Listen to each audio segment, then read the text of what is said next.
বিয়ের পরে আমাদের প্রথম জার্নি, বেরিয়ে পড়েছিলাম দিদির বাড়ির উদ্দেশ্যে হলদিয়া। ট্রেনের অপেক্ষা করতে করতে 1 কাপ চা খেয়ে শুরু হলো আমাদের জার্নি। দেখতে দেখতে ট্রেনটা কখন ছেড়ে দিল, আর এদিকে আমরা বাড়ি থেকে কিছু খেয়ে আসিনি বলে একটু মশলা মুড়ি খেয়ে নিলাম।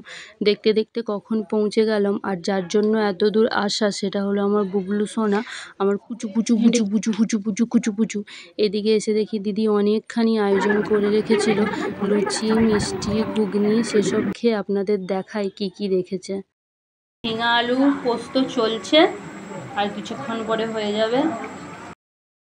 এখানে আছে মাছের ভাজা, আর এখানে আছে ইলিশ মাছের ভাজা, আলু ভাজা, পটল ভাজা, বেগুন ভাজা, এবার মুসুরির ডালও করেছে। প্রায় খাবারের শেষ নেই বললেই চলে, এখানে আসা মানে শুধু খাওয়া আর খাওয়া। चलिए शुरू करते हैं।